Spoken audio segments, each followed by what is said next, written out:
Good evening, ladies and gentlemen, and welcome to the Quarter 2 H1 FY25 earnings webinar of Sagility India Limited.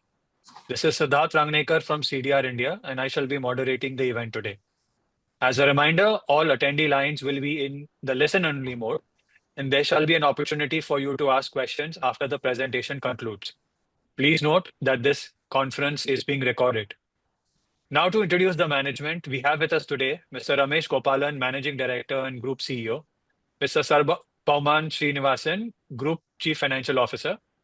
Before we begin, I would like to state that some of the statements made on today's discussion may be forward-looking in nature and may involve certain risks and uncertainties. A detailed statement in this regard is available in the Quarter 2 FY25 results presentation that has been uploaded to the exchanges earlier. I would now like to hand over the forum to Mr. Ramesh Gopalan to begin the proceedings of this webinar. Over to you, sir. Thank you. Good afternoon, everyone, and thank you for joining our first earnings call. Before I get into the Q2 financial results and operational updates, I want to first acknowledge all of you who've been involved in taking Sagility public. It's a very landmark event for the company as a whole, and I want to thank all the advisors, investors, regulators, and my team for getting us to this point. Given that some of you are hearing from us for the first time, I'm going to spend some time giving you some background about the company, the industry in which we operate, the opportunity size, and how we plan to capitalize on this opportunity over the next few years. After this, we will then talk about the previous quarter financials and the first half of the year numbers and the performance.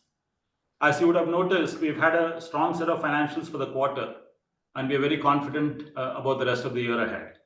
Before that, let me first get into some of the details of the company.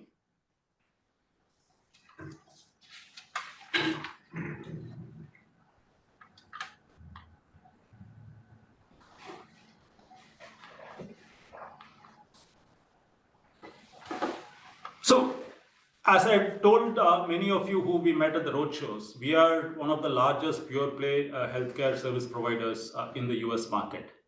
All that we do is US healthcare, and that is something which we have gained deep expertise in. And so we have broad and deep domain expertise in the US healthcare space.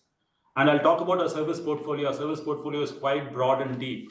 So we can offer a number of services to our clients, both in payer and provider. And we generally classify them as both administrative services and clinical services. While what we do is core operations, there's a lot of investments that we've made in technology and transformation. And so all of our operations are enabled by an underlying technology and transformative capabilities. We work for 45 client groups. By client groups, we mean clients and their subsidiaries. And out of these clients, 5 of them are part of the top 10 payers. Payers are insurance companies in the US. And we also work with 3 of the top 6 PBMs. PBMs are pharmacy benefit managers. The top 6 by claims volume, we work for 3 of them. And on the provider side, we work with 4 of the large IDNs, lab companies, DME companies, and radiology providers. The most interesting statistic about our business is the fact that our top 5 clients have been with us for an average of 17 years. So very long tenured relationships and relationships that still continue to grow to this day. And we'll talk about that. Like I said, 100% focus on the US healthcare. We've been in the business for 24 years, even though Sagility is just about 3 years old. The underlying business has been around for 24 years. And as many of you know, Sagility was formed as a result of a carve-out from the divestment that AGS did in the beginning of 22. We deliver from multiple geographies, 5 geographies in total. US is our onshore geography. We have nearshore locations in Jamaica and Colombia. And then we have offshore centers in India and the Philippines. And we have a very tenured leadership team. Most of the management team transitioned over when Sagility was created. And we also today have a board with deep healthcare experience. Our total headcount is about 38,000 people, out of which we have 2,000 clinicians.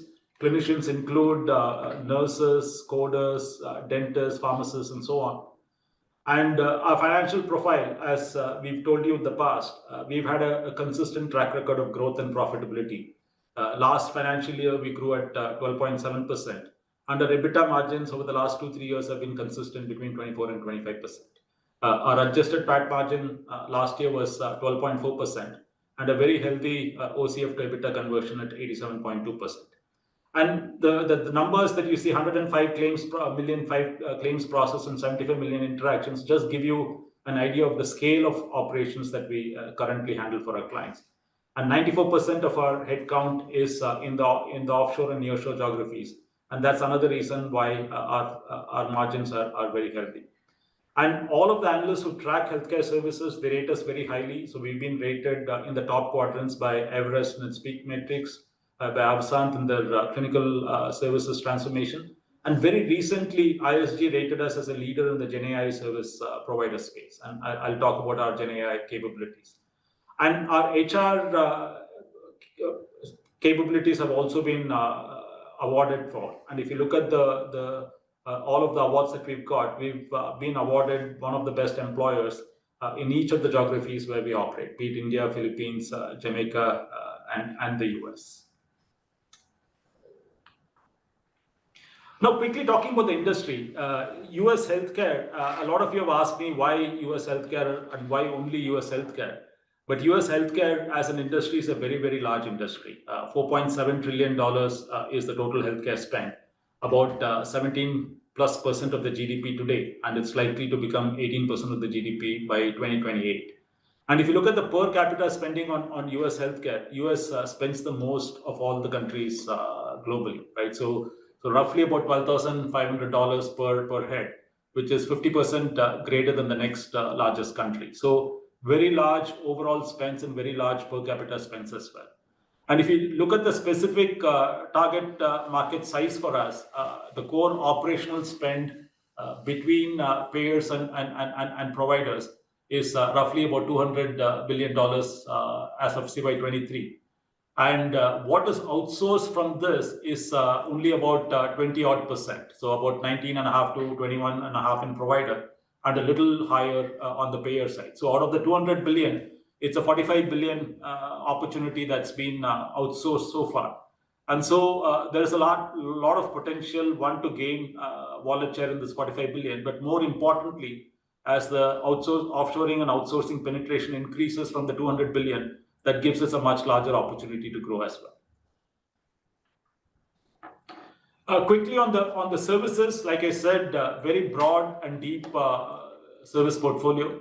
I won't spend a lot of time talking about the individual services, but like I said, for a payer, we probably almost touch all of their functions in their value chain. So broadly, we bucketed them into the four pillars that you see for payers. Claims is a critical part of what we do. As I've mentioned in the past, a lot of the claims get auto-adjudicated in the US.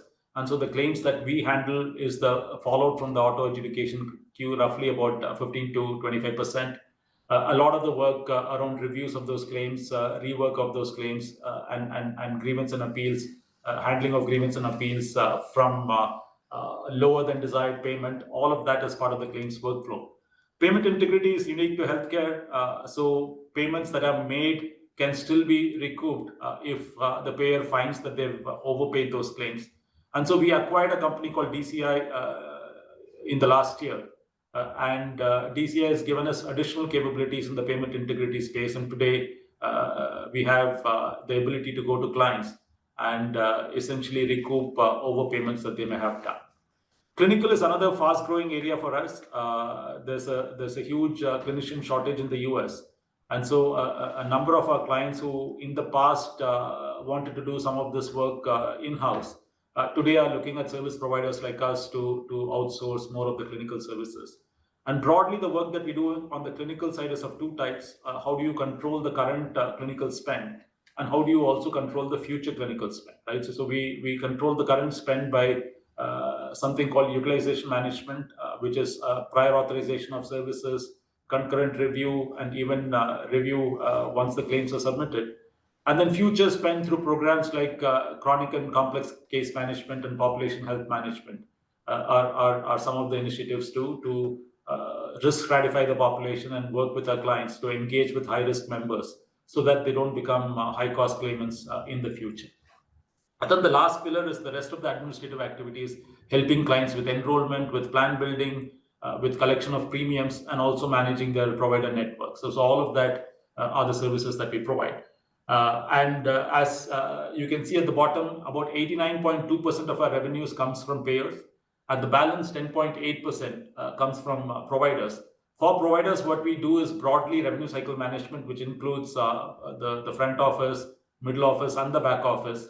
So things like patient engagement, scheduling in the front office, coding in the middle office, and the bulk of what we do is in the back end, which is around follow through and collection of outstanding claims, as well as helping our clients work through some of their clinical and coding denials and recover money from the payers.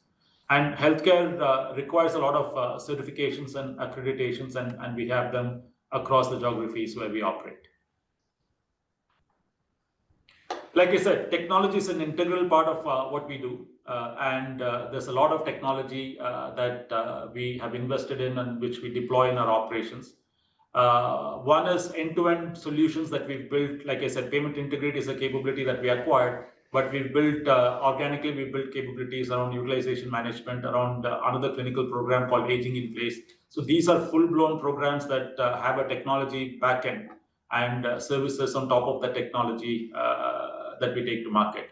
And then we have functional products, which are not full platforms, but these are more point solutions, which work with an underlying platform to deliver a business outcome.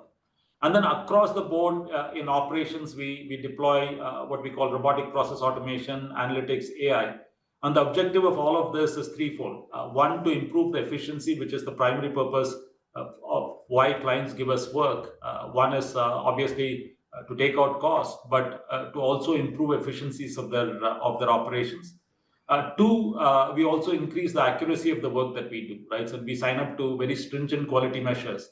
And so these tools help us improve the accuracy. And thirdly, given that we handle large volumes of transaction, we use all of these technologies to generate insights from the work that we do. And we provide that insights back to our clients. And so we built a number of these digital services, as you can see, things like intelligent content processing, speech analytics, interaction analytics. All of this are tools that we've built to be able to provide those insights to the clients. And lastly, as we target the mid-market and the small market, we are also looking at ways to bundle all of our services and take them as what we call integrated business process as a service solutions. And that's something that we are working with partners, both platform partners as well as system integration partners, to be able to provide a holistic solution to our clients. GenAI is a topic that has come about in all of our conversations. Like I said, we've acquired a company recently called Birch AI, and we'd already started working on a number of GenAI pilots in the last 18 months. And with the acquisition, we've enhanced our capabilities in all of the areas that you see here. So today, we are running a number of pilots across the front office, which is essentially all of the interactions that we have on behalf of our payer clients with both providers and members. Ability to automate some of those interactions, ability to summarize the outcome of those interactions. All of this we are deploying using GenAI. And in the back office, a large part of the work around grievance and appeals, letter generation, identification of fraud based on abuse, we are using AI in a big way. But the biggest efficiency improvements that we are seeing is in the clinical space, where we handle medical documentation, medical records, where GenAI helps us not only summarize that information, but also helps us classify and improves the efficiency of the clinician who is making the final determination. And lastly, we're using GenAI in all of our operational needs within the organization, right? So in our hiring, in our training, all of these, we're using GenAI to not only improve efficiency, but also improve the speed to proficiency, as we call them. How do we get a newcomer more productive sooner?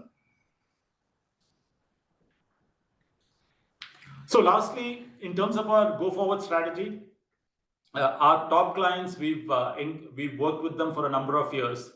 Like I said, while the tenure has been long, these clients still continue to grow in double digits. So a lot of our top clients still give us a number of opportunities to grow.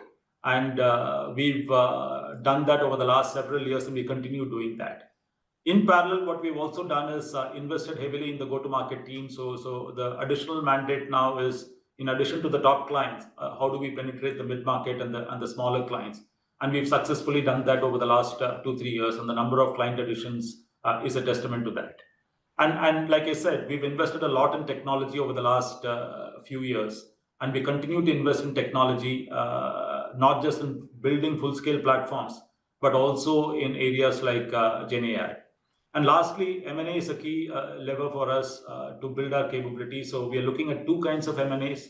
One is capability-based acquisitions, just like a Birch AI or a DCI. And we are also constantly looking for other opportunities which will give us access to a much larger pool of clients. Since mid-market is a key focus area for us, we are actively looking at acquisitions which will give us more clients in the mid-market space. With that, let me quickly jump into the results for Q2. We are pleased to report that Q2 FY25, we registered a year-on-year growth of 21.1% in rupee terms, which is 19.8% in constant currency terms. During Q2 FY25, our revenues were 157.9 million in USD and 13,250 million in INR terms. This is a 8.3% Q-on-Q growth in INR and about a 7.7% Q-on-Q growth in constant currency. However, like we mentioned in the past, there is a seasonality to our business. The open enrollment, or AEP as it's called, starts somewhere in October, November, and goes on till early part of the subsequent year. And so there's a pronounced seasonality. So Q-on-Q numbers may always not be a best reflection of our business. So we would encourage you to look at year-on-year numbers always. During the quarter, our payer vertical grew 20.8% year-on-year and contributed to 89.2% of the revenue mix. And the provider vertical grew 23.7% and contributed to 10.8% of the total revenues. Our growth, like I said, like in the past, our growth was led by demand from our existing clients and our new logo wins. Our largest clients continue to provide us with many opportunities to increase our share of wallet. And this is possible because of our continued strong operational performance. And that is something that we've done flawlessly over a number of years. And so that gives us the right to win additional business from our existing clients. We are also increasing the value that we provide to our clients. We are engaging in consulting engagements. For example, we are doing a customer journey mapping for a new client of ours. And for another client, we are engaged in clinical consulting. We are working with them in the utilization management space to optimize their spend on high-utilized, high-spend specialties. And like I said, we are also working on a number of Gen AI pilots for our customers across both front and back office areas. And we were awarded the leader in Gen AI service provider in 2024 by ISG. Also, our enhanced focus on the small and mid-market payer clients has started to show fruit as we widen our presence across both large and the mid-sized customers. Now, switching to the half-yearly results, we are pleased to report that H1 FY25, we registered a sequential growth of 15.3% in INR terms and a 13.8% in constant currency terms.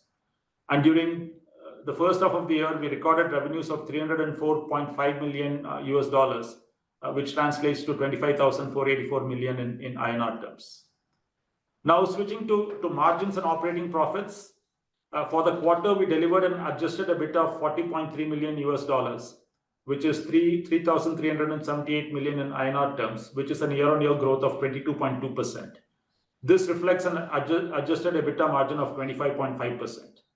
Our adjusted EBITDA margin has been very healthy. Like I said, historically, we've maintained very consistent margins. And even this quarter, this margin has been possible because of operational efficiencies, both through tech-led initiatives and process improvements, and also lower than expected corporate costs, which we expect to be in line for the rest of the year. And our offshore revenues were also higher than onshore, which is also a reason our margins were very healthy. Our consolidated adjusted profit after tax for the quarter stood at 1,636 million rupees, which is a year-on-year increase of 30.5%. Our continued reduction in our debt position is one reason why our adjusted PAT growth is very healthy. On a half-yearly basis, our adjusted EBITDA of 6,538 million INR grew 12.8% year-on-year, while our adjusted PAT of 3,083 million grew 15.1% year-on-year. So if you look at our people metrics, we added about 2,522 people to our headcount. So the overall headcount at the end of the second quarter stood at about 38,380. Our analyst attrition is very stable at 25.8%. It's better than our historical levels.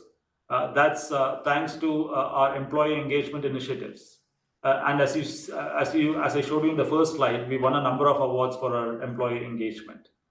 I'm pleased to inform you that our company was chosen as one of the best organizations for women in 2024 by Economic Times. Now let me hand it over to Srini to walk you through the financials. Thank you, Ramesh. Firstly, welcome all to our first earnings call. Like Ramesh mentioned, we had a very good quarter and a good first half of the year. Our revenue growth and profitability has been consistent in the last few years, and we expect this to continue going forward. Like Ramesh mentioned, I would want to reiterate that our business have seasonality, where the second half is slightly more pronounced than the first half, and that's due to the open enrollment season in H2. Therefore, we prefer our financial performance to be reviewed on a YOY basis and not a QOQ basis. We generate, besides the financial numbers, revenue, EBITDA, and profitability. If you look at the OCF, we generated an operating cash of 6089 million rupees in the first half of the year, which is 114% of our reported EBITDA. Yeah, the numbers shown in a graphical form, so I would quickly move on. This is for, again, we have shown the full financial numbers. You have the deck with you. So if there are any specific questions, we will take it up later. Yeah, I would want to spend some time here on the slide. If you had noticed, our earnings per share has been gradually improving. And what you see in the last column is the trailing 12-month earnings per share for September 24. On the return on capital employed, it continues to be healthy at mid-40s, and it's largely driven by a robust operating performance. You will also notice that there has been a consistent reduction in the debt, and as of 30th September, our net debt, including lease liabilities, is 0.78x of trailing 12 months EBITDA, and our net debt, excluding the lease liabilities, is only 0.34x of trailing 12 months EBITDA. Yeah, I'll just pause here for a minute. This gives you a quick snapshot of our revenue and profitability. Okay. We have 2 adjustments in our EBITDA and 3 adjustments for our PAT. Let me walk you through the details. The earnouts, the first one from the reported EBITDA to adjusted EBITDA is on account of the earnouts under acquisition agreements.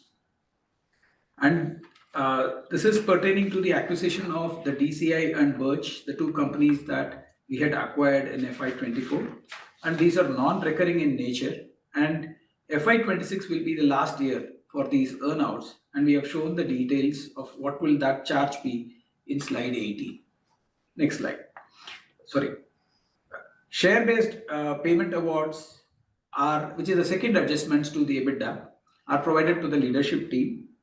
And like we have mentioned this in the past to some of our existing investors, these are similar to the stock appreciation rights linked to the shares of Sagility BV. The share-based payments are non-cash in nature, as they would directly be settled by our promoter Sagility BV. There is no obligation or liability on our company, and also do not reflect in any dilution to the shareholders of Sagility India. The details of the same for future period is given in slide 18. The last adjustment that these 2 adjustments flow through from EBITDA to PAT, and it is adjusted for tax. And in the adjusted PAT bridge, we also have a third adjustment, which is primarily for the amortization of intangibles. This was created purely due to the acquisition of Sagility by EQT and is non-operational in nature. The purchase consideration was significantly higher than the fair value of the assets acquired, which resulted in the creation of goodwill and intangibles. Intangibles, including customer relationships in the US, was recognized at 265 million to be amortized over a 16-year period. And the customer contracts with the Indian entity was valued at 85 million, and that amortization got completed as of 31st of March 2024. That this is completely non-cash and there is no cash impact and is non-operational in nature. Next slide. So the go forward positions we have shown what will the debt be in our books. As of FY25, we are likely to have 8020 million rupees, and for FY26 it will be 5670 million rupees. We would be repaying about 2,490 million rupees in FY25, 2350 in the next year, and we have provided the details. Also, you would have noticed that the share-based payments, we had a huge number in the first year. It's because of the change in the plan that I explained earlier, which is equity settled for the company, and the go-forward number will diminish as it is shown here. We can move on. On the balance sheet, our cash and bank balances as at the end of Q2 stood at rupees 5068 million, and after payouts of the shareholder loan in the Q1. Capex spent during the first half of the year was 682 million. The debtors at the end of the period stood at the debt DSOs at the end of the quarter stood at 72.5 days.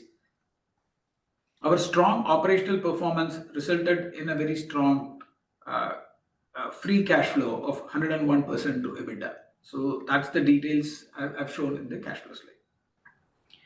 Overall, the balance sheet remains very healthy with a very low leverage. Over to you, Ramesh. Thank you. So let me summarize. Looking ahead on the revenue front, the key drivers poised to drive our sustained growth include our robust relationships with existing clients and strong performance of our sales and marketing teams to win new logos.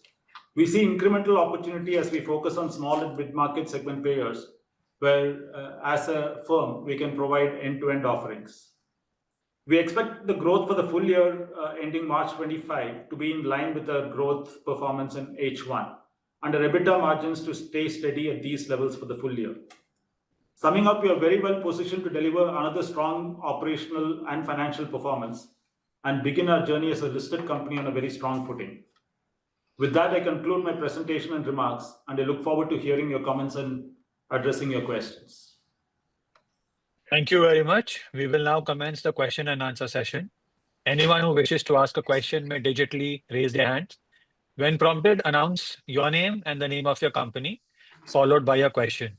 If you wish to remove yourself from the question queue, or once you have finished asking your set of questions, please lower your hand and mute yourself.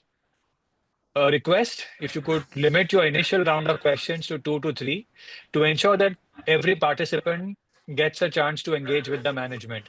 If you have any additional questions, would request you to kindly rejoin. Ladies and gentlemen, we will wait for a moment for the question queue to assemble. Once the hands are raised,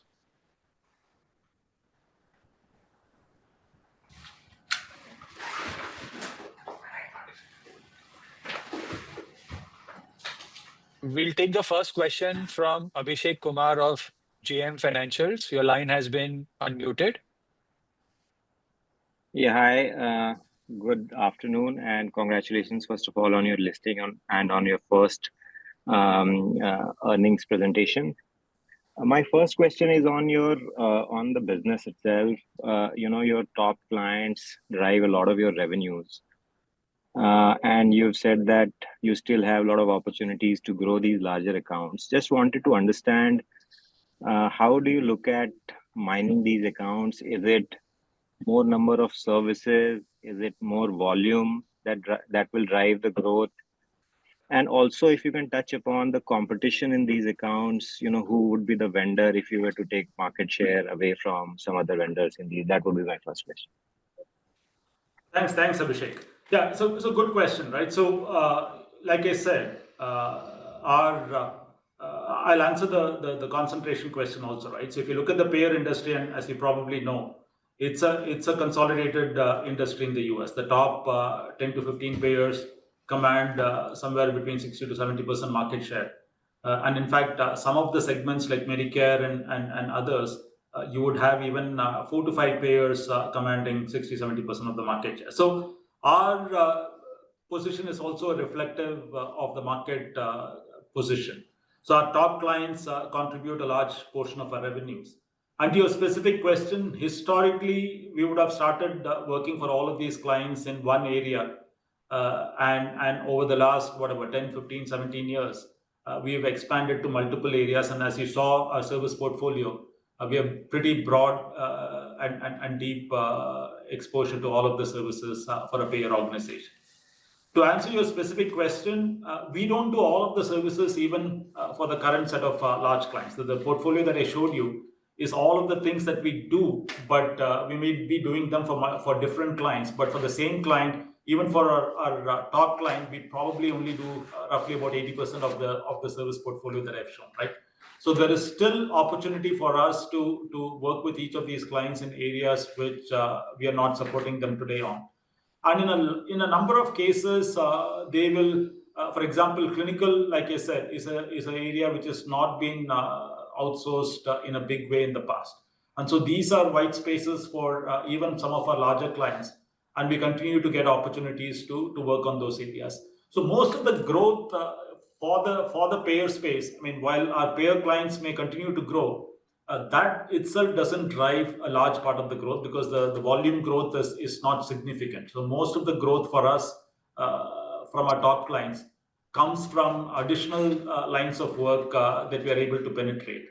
And the wallet share increase is coming from that. And it's also not because we are replacing, I mean, we might replace some smaller vendors, but typically a large part of the growth is not coming from replacing another large vendor, but it's essentially coming from getting new areas of growth. And if I ask you to go back to the slide that I showed, where if you look at the total outsourcing penetration, it's still in the 20s, right? So there is still a large part of the work that clients still tend to do in-house. And with the mounting cost pressures, more and more of that work is being outsourced. And that's what is leading to the growth. Okay, that's very clear. Just again on competition in your top three, do you come across the larger IT services players, because healthcare and life sciences is big vertical for them as well?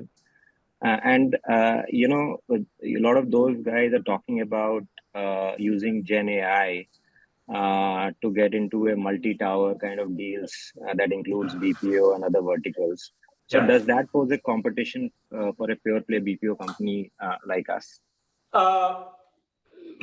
First question, yes, there are some IT players, but not a lot of them in the healthcare space, right? So we in our prospectus, we had given you a competition slide. So we do come across people like Cognizant, Accenture in some of our payer opportunities.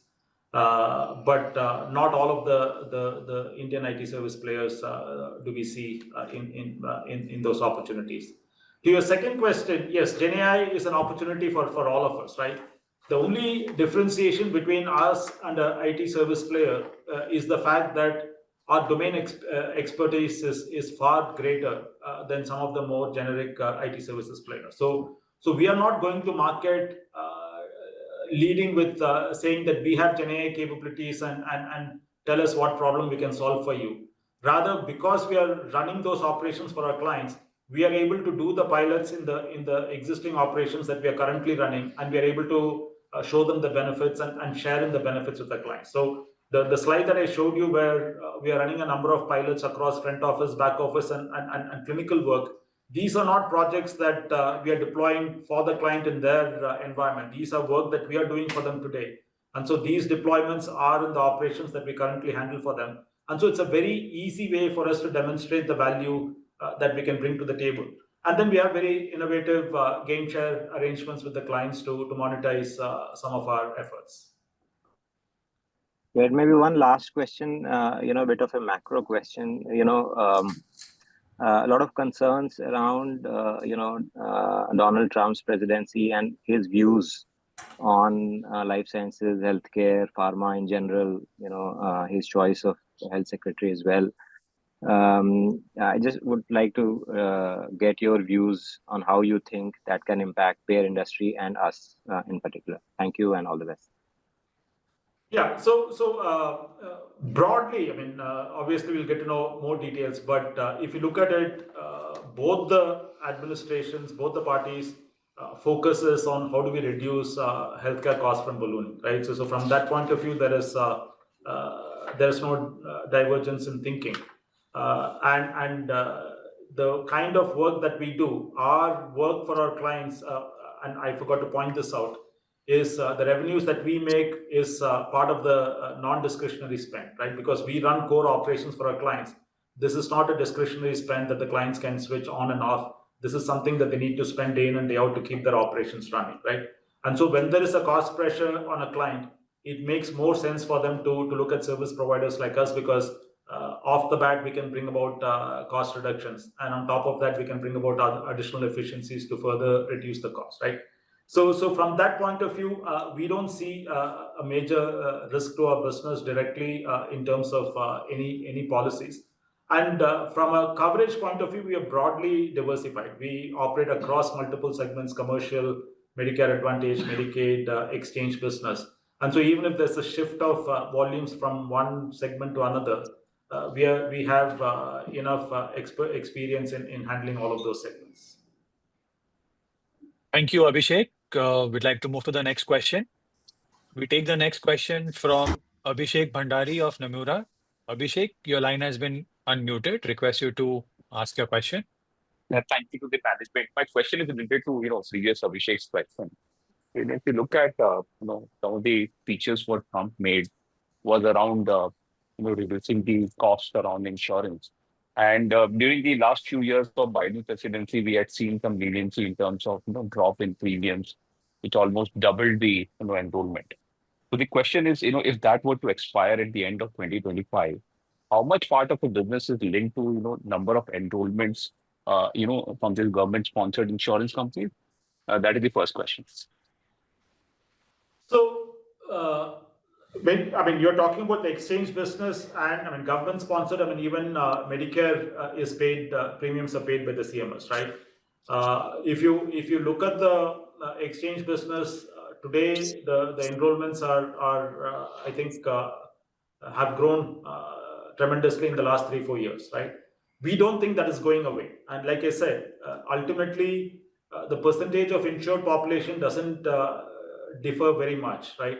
If something goes away, the population moves to a different segment, and as long as we have coverage across all segments, we are protected. And even if you look at our existing clients, there's always a shift in. Some of our top clients had very little exchange exposure 4 years ago. Today, they have a couple of million members in the exchange business, and we continue to support that. So if that moves away from one segment to another, we will still continue supporting those lives.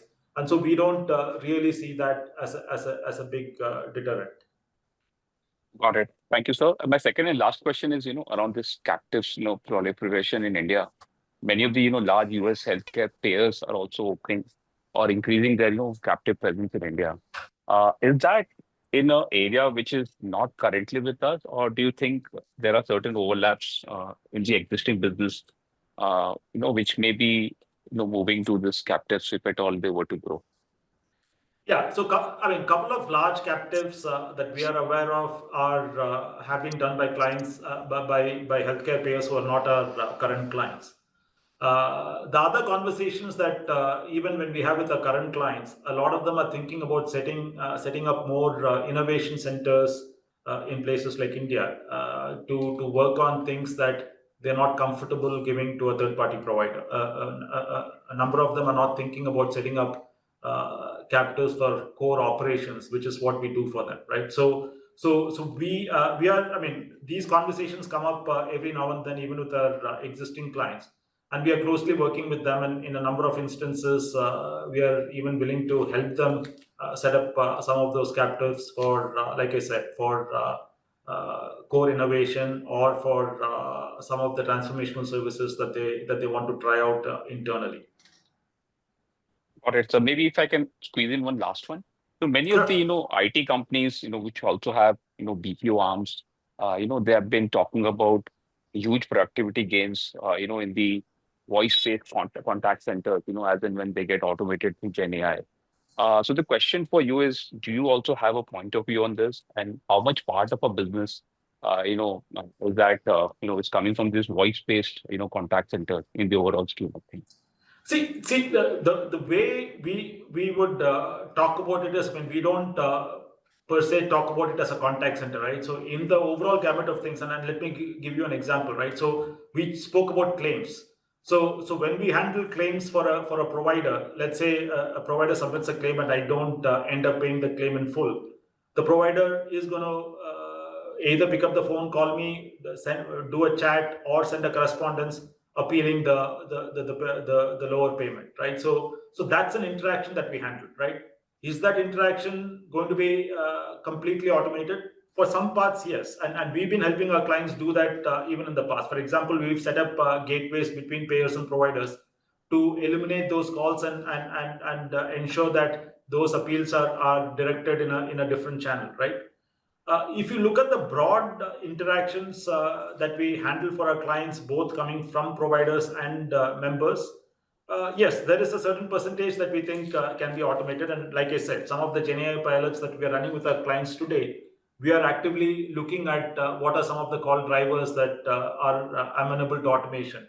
But healthcare being very complex and the systems also being very, what should I say, disparate and data not being in one place, we don't see a full automation beyond 15-20%. But having said that, we think there is a tremendous opportunity to improve the efficiency, right? So rather than an associate work through multiple systems trying to gather information to try and address the query, is there a way to use GenAI for knowledge retrieval? Is there a way to use GenAI for summarization of the interaction, right?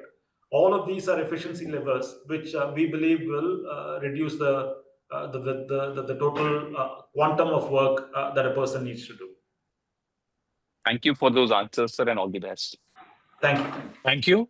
Thank you. We shall take the next question from Pranay Roop Chatterjee from Burman Capital. Your line has been unmuted. Great, thank you. Am I audible? Yes. Yes. Good evening to everyone.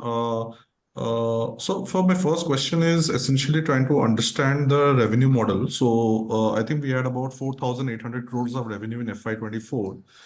Is it possible to break that down into how much is coming basis transactions happening, how much is a fixed subscription based revenue, and how much would be, let's say, one-off implementation costs or those sort of revenue? I'm just trying to understand. Yeah. No, I get your question, right? So at a high level, everything that we do, like I said, I would say over 90% of the work that we do is operational services, which is a recurring revenue, right? Unless volumes decrease or unless we lose an SOW, that's a revenue that will continue to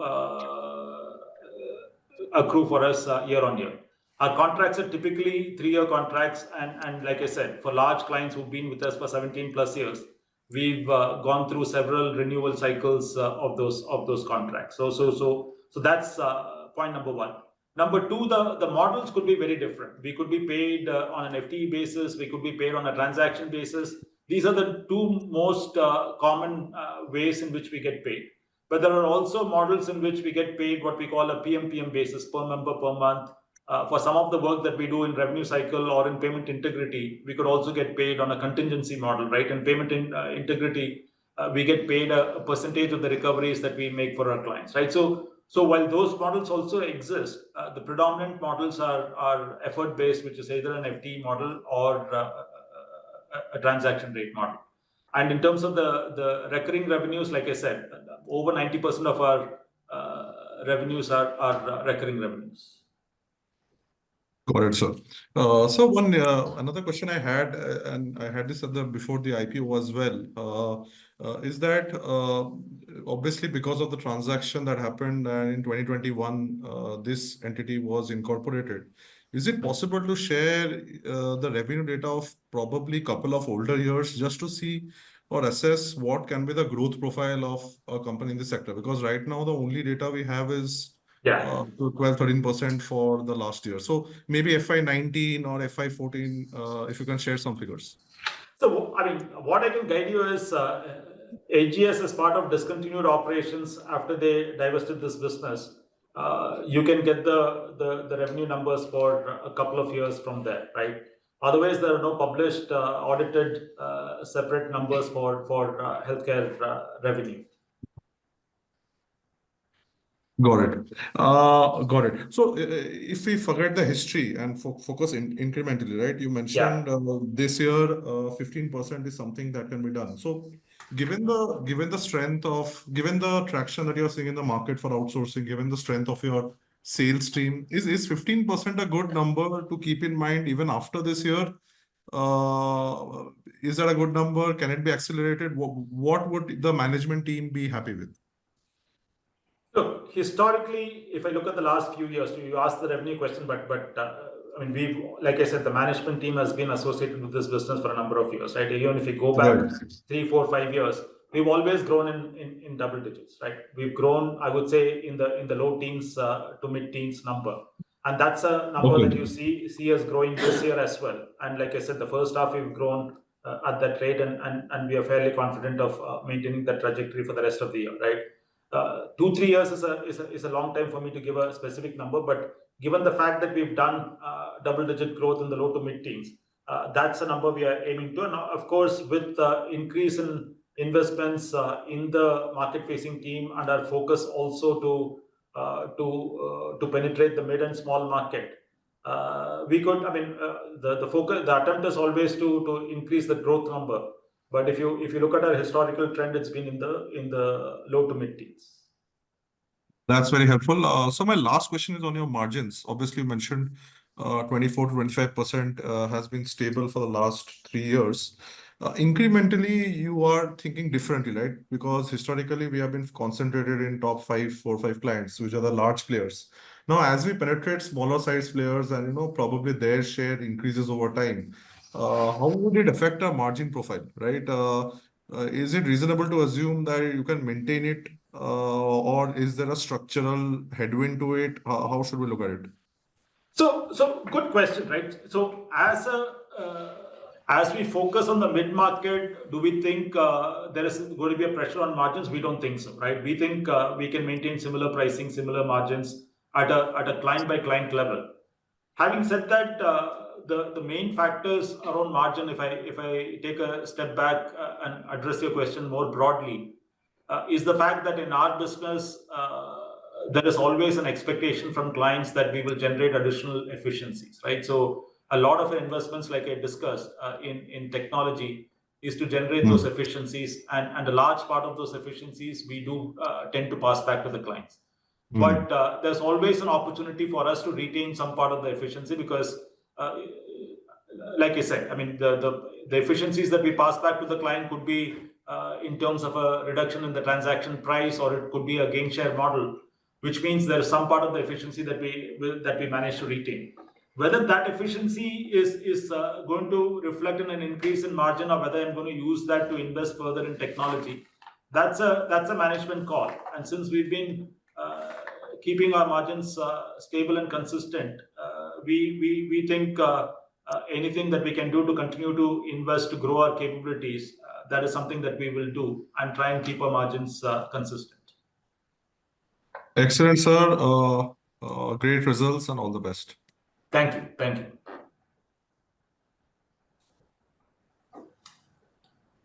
We move to the next question from Naisar Parekh. Your line has been unmuted. Hi, am I audible? Yes. Yes. Yeah, hi. So the 5 top clients that you have, can you give an idea of what would be your share of wallet in them? How many other players are there?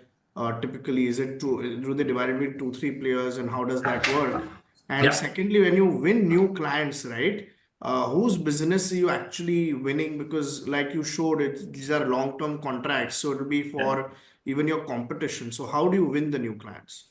Okay, good question, right? So part of it I answered in Abhishek's question earlier, let me repeat that, right? So your first question was, sorry, top clients. What is Share it? of wallet. Share of wallet, right? So most of the large clients, when you work with them, especially in very critical processes like claims processing and so on, most of the large clients tend not to rely on one vendor, right? Mostly from a business continuity and de-risking point of view.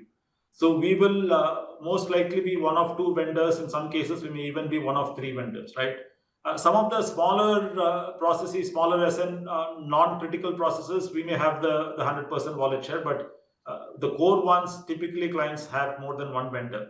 So even if you look at our top 3, top 5 clients, our wallet share of the outsourced, so when we talk of wallet share, I want to make sure we are talking about the wallet share of the outsourced portion, will be anywhere between 30 to 45% in our top clients. To your second question on new clients, look, new clients, if I again separate them as new clients in the large clients category and new clients in the mid and small market category, it's very different, right? The outsourcing penetration in the mid and small space is very, very small. So if I'm winning opportunities in the mid market, it is very likely that the client hasn't outsourced at all. So it's a white space from an outsourcing point of view, and I get that, right? If it is a large client, it could be as an additional vendor. Like I said, sometimes clients during the renewal may want to bring in a new vendor, so I may get an opportunity as an additional vendor, or I might be replacing some of the smaller vendors. But typically, this is a very sticky business. As sticky as it is for me, it's sticky for some of the other large players as well. And so either I come in as an additional vendor for an existing service, or like I said, in areas like clinical and so on, those are white spaces even for large clients. So they are again spaces where the client may not have outsourced in the past. And so then it's a fresh opportunity for all of us. Got it. Understood. And who would be the largest player over here in the outsourced market, according to you, in US? See the if you're talking about similar service profile, right? See, some of the companies who operate in multiple segments, they don't break down healthcare numbers separately, and even when they do break down, if they do both IT work and operations work, they don't give the split between IT and operations, right? So in talking to analysts, we believe that some of the bigger players like Accenture and or a Cognizant, their revenues could be closer to the 1 billion mark annually. But there wouldn't be more than 2 or 3 folks who would have larger revenues than us in the space we are in. Okay, got it. Just last. When we look at the TPAs which are operating in India, right, and the kind of work that they are doing, if you were to compare yourself, what you are doing versus the TPAs in India, how would that be? From a if you look at it from a macro point of view, it is very similar, right? So they process claims, we process claims, right? Obviously, the level of automation and so on is very different in the US versus what's in India. So without getting into those details, broadly, that's we also do claims, right? We handle grievance appeals. The TPAs do. We help in enrollment. They also help in enrollment. Clinical programs, we do a lot more in the US, which may not be something that you see in the Indian context, especially, like I said, clinical programs that are targeted towards reducing future clinical spends. Those kinds of programs you may not see too much in the Indian TPA market. And 2, in the US, our payer clients themselves manage the provider networks, right? So these are large provider networks where the onboard providers contract with them, manage their ongoing relationship, and that is something that we support our clients in doing, right? So from a macro point of view, a lot of the activities that we do is very similar to TPA. Payment integrity. Yeah, payment integrity is another thing that is unique in the US context. But yeah, so except for some of those differences that I spoke of, at a broad level, yes, activities would be similar. Got it. Thank you so much. I'll come back in the queue. Thank you, Lucas. Thank you, Naisar. We take the next question from Pratyush Agarwal from White Oak Capital. Pratyush, your line has been unmuted.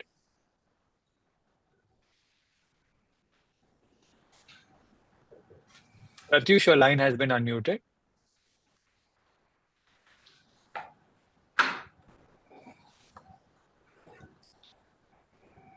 Pratyush, we are not able to hear you. Your line has been unmuted.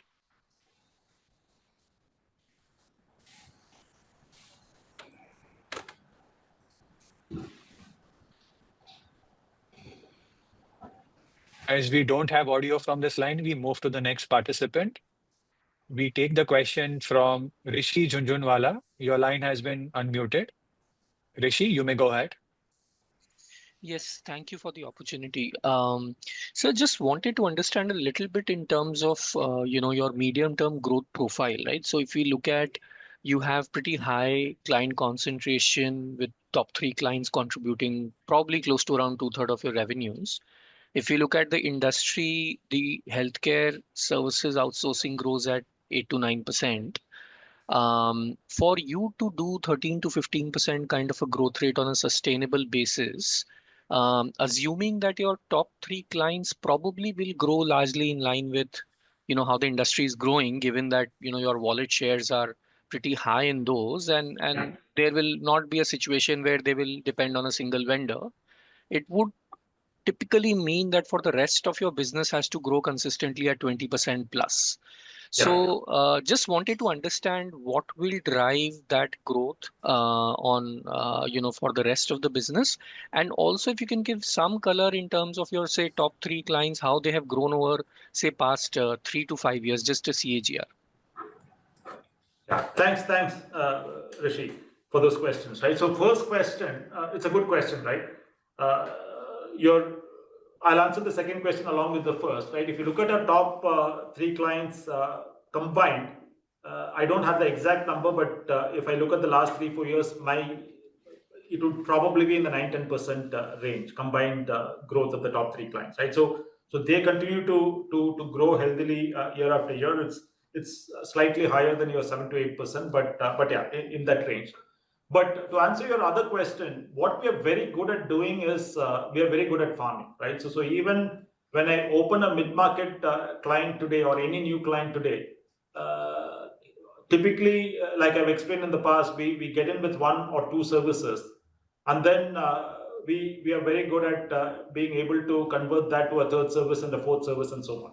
So typically, if you get into a client with 1 service and in the next year you're able to add on a new service, I mean, roughly you're going to double the business, right? So that's a lot of the new clients that we are adding today are going to grow much faster than clients who've been with us for 10-15 years, right? Just by the very fact that I'm starting on a smaller base.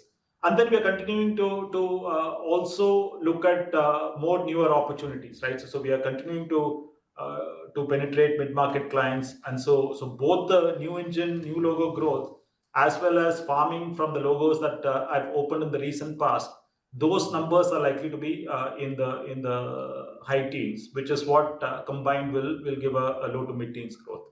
The one way of trying to increase that low to mid teens to higher teens growth, like I've discussed in the past, is can we open some of these new logos not on as 1 service, 2 service basis, but can I combine a number of services and open it as a larger deal right from the get-go, right? So that is the BPaaS model that we've been discussing. So we are in the process of trying that out. It's early days, but if we execute on that strategy successfully, then we believe that the deal sizes can be much larger and the growth rate can be higher than what it is today. Understood. And sir, just in terms of additional growth opportunities or addressable markets, so 90% of our revenues comes from the payer side. Provider is still 10%. Do you see yourself growing aggressively on the provider side also, on one hand from a vertical perspective, and secondly, just thinking outside of US, are there any plans to try and do business outside also, given these probably would be replicable capabilities in other geographies as well? Yeah, the first question, yes, we want to grow the provider aggressively. Even today, the provider is growing marginally faster than the payer business. But we are constantly looking to grow that faster because our provider portfolio compared to the payer is a lot more restricted today. Whereas we have a number of capabilities on the payer side that are equally applicable to the provider side. And so we are looking at ways of expanding our service capabilities on the provider side and growing that business more aggressively, right? Having said that, payer will still continue to be the larger part of our business for the foreseeable future. To your next question, look, I mean, theoretically, not a lot of it, not everything is replicable globally. The administrative system of the US healthcare is very different than what you would encounter in other places.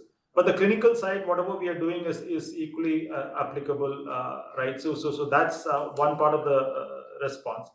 But broadly, like I said, given the size of the US market and the fact that we are still a very small player compared to that opportunity size, we believe that we need to keep focused on the US market. Having said that, there are other adjacencies to the payer and provider markets that we haven't explored in the past. And that's something that we might look at exploring in the future. But it's likely to be more in the US for at least the near future before venturing outside. Understood. And just one last question on margins. At that 24-25% EBITDA, you're pretty much in the top quartile when we look at players of similar businesses. If we, so do you attribute this largely to the level of offshoring that you're able to do, or are there any other specific reasons for your margin differential versus some of the peers? And how defensible do you think that is? If you were to start seeing some sort of pricing pressure across customers. Look, you're right? The margins offshore are higher than the margins that you would generate the same show, right, in the US. So that's true for almost everybody. And so the more offshoring you can do, the better are your margins, right? And like I said, we have over 90% of our resources in nearshore and offshore geographies. And so that is one reason why our margins are high. The second question is our operating efficiency, right? We pride ourselves on being strong operators. We've done this for 24 years. We know how to run the business. And these are businesses where you need to manage headcount very carefully, and you need to manage efficiencies very carefully. And we've mastered the art of doing that. So we believe that we can eke out more margins than our competitors, even for the same price points. And your third question on maintainability of margins, we've addressed that in the past, right? So there are several levers for us to act on when it comes to margins, right? And efficiency is a big factor, like I've said. And we have several tools at our disposal to continue to generate those efficiencies. In addition to pure operational efficiencies, we can use technology to generate efficiencies. The question always is how much do you pass back to your client versus how much you are able to retain? And that is something that we've been successful in being able to generate a lot of value so that our clients feel that they're getting the efficiencies that they expect of a service provider like us. At the same time, we are able to retain some part of that efficiency to manage our margins. Great. Thank you so much, and all the best for second half in the following years. Thank you, Rishi. Thank you. We take the next question from Chirag Shah from White Pine Capital. Chirag, your line has been unmuted.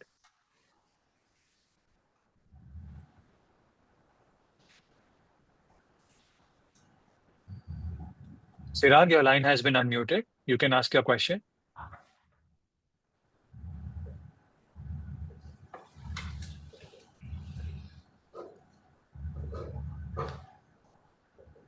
Chirag, your line has been unmuted. Yeah, hello, am I audible now? Sorry. Yes. Some technical glitch. Okay, thanks for this opportunity. So my first question is with respect to how difficult it is to win a new business Okay, say if, for example, right now in US where you are, a new client, in terms of capability, in terms of time it requires from the effort you put and the time it requires to scale up. So that is the first question. If you can just share how, based on Yeah. your experiences. Thank you, Chirag, for that question. Right. So, I mean, it's never in any industry, it's never easy to win a new client. More so in the operational world because the domain expertise is a very strong entry barrier, right? So you have to prove to the client that you have the capability because they are handing over their existing operations to a service partner, and this is something, like I said, this is something that they need to run day in and day out to keep the lights on, and so they can't afford to make a mistake by choosing the wrong partner, right? So domain capability and operational expertise is a key requirement, and so that itself puts a big entry barrier for new players wanting to do this, right? But having said that, this decision, while we've discussed this in the past in the roadshows, while objectively the cost advantages that you can get by offshoring some of this is very obvious, but given the risks involved, people are very cautious when they make the decisions to choose a vendor and to offshore, right? So I would say yes, it is difficult to get into a client. Your second question on ramp up, it depends on the size of the deal, right? So we've onboarded clients with 300, 400 FTEs and ramped them up in 4 to 6 months. So it depends, but for smaller deals, we could be up and running in a time as short as 2 to 3 months, right? But the larger the size of the deal, it may take us longer because most other than the clinical work where we hire clinicians who are already trained, but we still need to train them on the US healthcare. For the non-clinical Qs, we tend to hire people with limited healthcare experience, and we train them in US healthcare and in the process before we deploy them. So there is a hiring and training cycle which takes time. But for that, our ability to ramp up is quite fast. So when you say ramp up in say 4 to 6 months, you mean to achieve the optimum level, right? Optimum level of revenue from that contract. Yes. For 4 to 6 months. reasonable size contracts, yeah, by 6 months we will be hitting the steady state revenue, if that's what you mean. Yeah. Sir, also in terms of time required, suppose you start a discussion today with a client, either you approach them or they approached you. Yeah. Unless it's a dire situation for the client, I'm excluding that part. But generally, in your experience, how much time it takes for you to make an entry into a new So client? if the entry point is when an RFP is out and you're invited to participate, it could be anywhere between 3 to 4 months. But if you're essentially cultivating a relationship which will then result in an actual RFP and so on, it could take anywhere between 6 to 8 months. Okay, this is good enough. And second is, any thought on expanding your geographical reach? I just answered that question, sir. So like I said, in the near future, we're going to be focused on the US market, at least for the next couple of years, right? So we have a large opportunity there, and we think by staying focused, we can win a larger share of the business. And so one last question, if I can squeeze in. So of the 100 rupee of the opportunity that is available in general for outsourcing or say among top 3 clients, how much of you are doing today? Because some of things would be done in source. You highlighted only 20% is being outsourced, right? Yeah. For you, of the 100 rupee of opportunity available today, in your assessment, how much you are already have encashed and how much you think you can encash over next 3 years?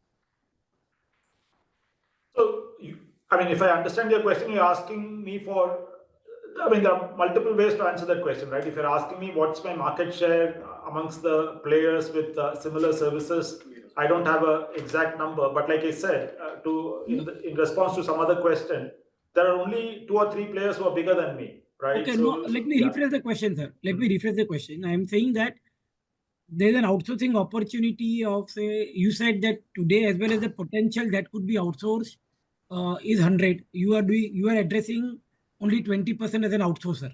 Yeah. Correct?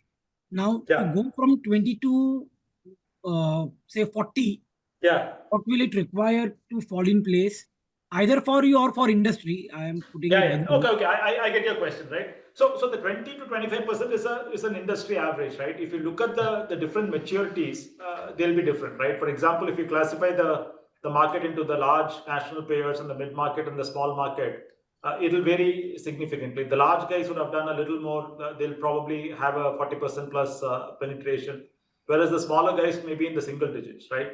So what will it take is, I mean, the industry, the cost pressures are only increasing. Like someone asked the question, the reimbursement rates are coming down. So every payer is under a lot of pressure to reduce both the administrative and the clinical cost.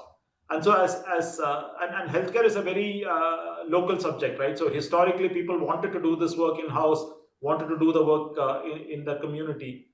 But as cost pressures mount and as a mid market payer or a small payer, you don't have the resources to apply technology and so on, then it becomes more important that you look at other opportunities to reduce cost so that you can retain your market share in the market, right? So that we are beginning to see because, like I said, historically our mid market penetration was low. But right now, as we are approaching more of the mid-market clients, they are more open to having conversations. It's to your earlier question, it's still not an easy sale, but at least they are more open to having those conversations today. Okay. You addressed it in a different way. Thanks. Chirag, may I request you to rejoin the queue? We have a few participants waiting for their turn.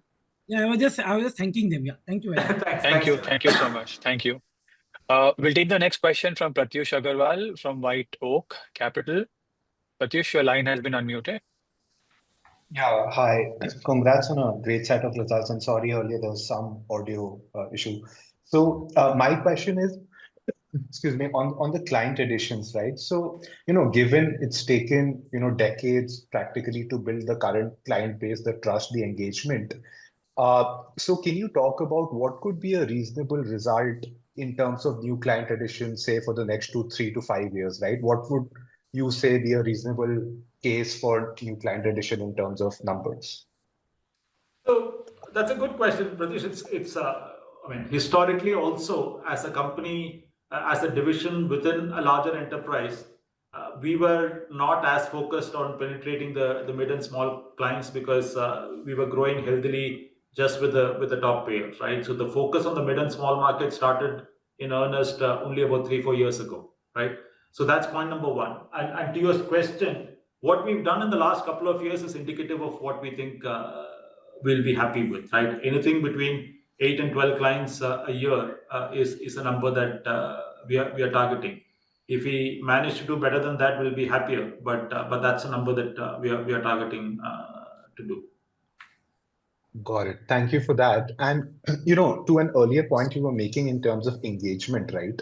So of our current client base, what are the, percentage of, let's say, client or opportunities you say where you have a clear, you've demonstrated success, engagement, trust, and now you think, these clients will ramp up in terms of wallet share, irrespective of, overall, let's say, client dollars growing or not in that particular, let's say, overall account. Okay, I may come across a little arrogant, but other than the clients that I've onboarded in the last 12 months or so, I would say I have that rapport with every other client, right? So for us, onboarding a client and giving them the experience of what we can deliver in the first 12 to 18 months is sufficient to build the trust and relationship for us to continue to grow with them. Got it. Thank you so much and best of luck. Thank you. Thank you. We take the next question from Nilesh Jain from Astute Investment Management. Your line has been unmuted. Hi, am I audible? Yes. Hello. A little feeble. If you could speak a bit louder. Yeah, it's much better now. Yeah. Yes. Yeah. Thanks for the opportunity and congratulations for a good number. Firstly, I just need one data point. I just wanted to understand, top 5 clients, revenue contribution for this quarter and maybe comparable quarter for the last financial year, if you can provide that. I don't have the numbers off hand, but it'll roughly be the same numbers, right? Yeah. It'll be about 80%, top 5. Yeah, top 5 is 80. Yeah. Okay. Okay. So just to follow up on that, I was just checking out, comparing the numbers for FY23 and FY24 and for, the quarter one. I see obviously, your client number of client groups has increased, from 35 to right now currently 45. So there's been addition of around net basis 10 clients you all have added. Yeah. And in terms of share, if I look at the growth of top 5 client has been around 11 odd percent. Your balance the remaining clients revenue contribution has been around 21%. So just wanted to understand basically in the next 2-3 years, where do you want to see where do you see your share of top 5 clients concentration wise, like do you expect it to come down to 75-70%? So we can see a larger chunk of growth coming from new acquisitions or ones which you recently acquired. Yes. I mean that's the aim, right? So if you look at our concentration, it's come down, at least for the top 3 has come down by almost 10 percentage points over the last 3 years, right? So we are actively targeting the mid and small space to grow them faster, to bring the top client concentration down. But having said that, like I keep saying, the top clients still continue to grow nearly at double digits, which makes the job difficult. But in the next, if you're giving me a 2-3 year time frame, we want the top 5 clients from the 80% to come down somewhere between a 60 to 65%. Right. Okay, interesting. Just to follow up, on that, obviously everyone been asking on the acquisition side. Just wanted to understand, what could be the case, if you're losing a client, what could be the possible reason? Is it your end of a contract that's not getting renewed? Then, what could be the possible reason if you're losing a ex client? Yeah, so the contract not getting renewed is very, very rare, right? So there have been 1 or 2 instances where at some point the client has decided to take the work in-house, and that typically happens when a client is only working with me in the US, right? So if for whatever reason they didn't want to offshore, they worked with me in the US, then sometimes in 1 or 2 cases they've taken the work back. And we've not had too many client losses. The only other reason we may lose a client is if the client decides to opt out of a segment that we are supporting them on, right? So for example, we had a client in 2022 and we were supporting them on the exchange business, and the client the next year decided to exit the exchange business completely, right? So that's one reason we lost one of the clients. And otherwise, if part of that business that we are supporting gets acquired and the acquirer doesn't want to continue to work with us, that's happened in a couple of cases. But organically, like I said, when a contract ends, not renewing the contract with us, especially in the top 10-15 clients, it's not happened. Right. Okay. Thank you, and I wish you all the best. Thank you. Thank you. We take the next question from Radhika Mittal from Avendus. Your line has been unmuted. Radhika? Thank you for the opportunity and congratulations on a great set of numbers. I just wanted to ask, as a result of the company's strategy and focusing on smaller mid-market clients, is this something that will be margin accretive simply on a perspective that these smaller clients will have lower negotiating power? So will revenue charge, let's say, per FT improve? I don't, from a pure pricing point of view, Radhika, I don't think that'll happen. I mean, it's even though we may not have a negotiating power, I'm unlikely to be the sole contender for the business, right? So there'll still be a competitive situation. While overall you're right in terms of they're not as mature an outsourcer like a large payer would, but I still don't think it'll be a very meaningful difference in terms of pricing. But having said that, the opportunity to generate efficiencies and the ease with which we can get permissions to do that, we believe is a lot higher with mid-market clients, because there's a lot of protocols and red tape that you need to go through with large clients before you can implement any efficiency initiative. Got it. Thank you. Congratulations and all the best. Thank you. That was the last question for today. I would like to hand over the forum to the management for their closing comments. Thank you. I hope all of your questions has been addressed. In case you have any further questions, feel free to write to the investor relations team. And thank you for your support in the IPO and later. And we look forward to connecting with all of you after the next quarter results. Thank you. Thank you. Thank you, members of the management. On behalf of Sagility India Limited, this concludes the webinar. Thank you for joining us, and you may now log off Zoom.